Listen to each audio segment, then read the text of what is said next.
Hello everyone, welcome back to our YouTube channel. વિદ્યાર્થી મિત્રો, આ વિડીયોમાં આપણે ધોરણ 10 વિષય કમ્પ્યુટર ચેપ્ટર નંબર 4 કે જેનું નામ છે HTMLમાં યાદી અને કોષ્ટકનો ઉપયોગ, તેના સ્વાધ્યાયના પ્રશ્નોનું સોલ્યુશન કરીશું.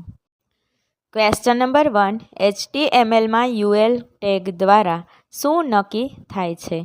ઓપ્શન એ સાદી યાદી, બી ક્રમબદ્ધ યાદી, સી અક્રમિક યાદી, ડી સાદું કોષ્ટક. અને આપણો રાઈટ આન્સર આવશે ઓપ્શન સી અક્રમિક યાદી. સેકન્ડ ક્વેશ્ચન કે HTMLમાં OL ટેગ દ્વારા નીચેનામાંથી કઈ બાબત નક્કી થાય છે?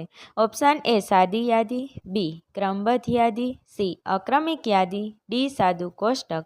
અને રાઈટ આન્સર આવશે ઓપ્શન બી ક્રમબદ્ધ યાદી. થર્ડ ક્વેશ્ચન કે યાદીમાંની વિગતોને નીચેનામાંથી કઈ ટેગ ઓળખી કાઢે છે? Option A LI tag, B items tag, C object tags, D table tag. અને આપણો રાઈટ આન્સર આવશે option A LI tag. Question number 4, bullets વગર યાદી રજૂ કરવા માટે નીચેનામાંથી કઈ ટેગની જોડી ઉપયોગમાં લેવાય છે? Option A OL tag, B UL tag, C DT tag, D PT tag. અને રાઈટ આન્સર આવશે ઓપ્શન સી DT ટેગ.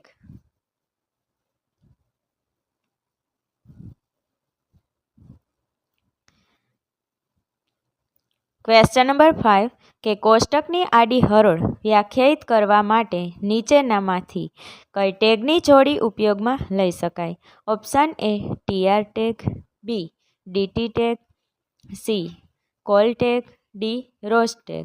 અને રાઈટ આન્સર આવશે option A TR tag. Question number 6, જ્યારે કોઈ ખાનું એક કરતાં વધુ આડી હરોળમાં વિસ્તરણ પામતું હોય ત્યારે નીચેનામાંથી કયો ગુણધર્મ ઉપયોગમાં લેવાય છે?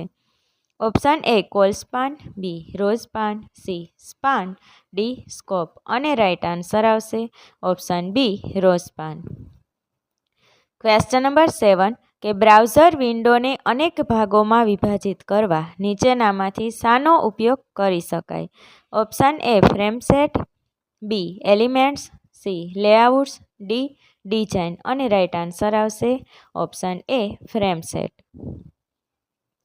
ક્વેશ્ચન નંબર 8 કે જો બ્રાઉઝર ફ્રેમને સમર્થન ન આપતું હોય તો તેના બદલે વૈકલ્પિક લખાણ દર્શાવવા નીચેનામાંથી કયું ઉપયોગમાં લઈ શકાય?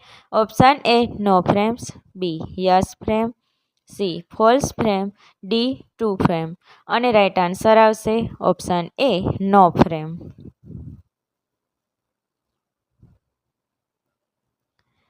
ક્વેશ્ચન નંબર 9 કે HTMLની ક્રમબદ્ધ યાદીમાં નીચેનામાંથી કયું બદલી શકાય છે?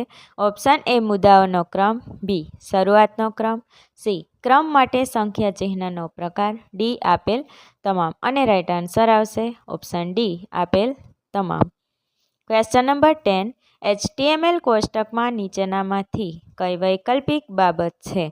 ઓપ્શન એ કોષ્ટકનું નામ, બી કોષ્ટકનું મથાળું, સી કોષ્ટકની ઊભી હરોળનું ગઠબંધન, ડી આપેલ તમામ. અને રાઈટ આન્સર આવશે ઓપ્શન ડી આપેલ તમામ. Thanks for watching this video. Please like, share and subscribe our channel.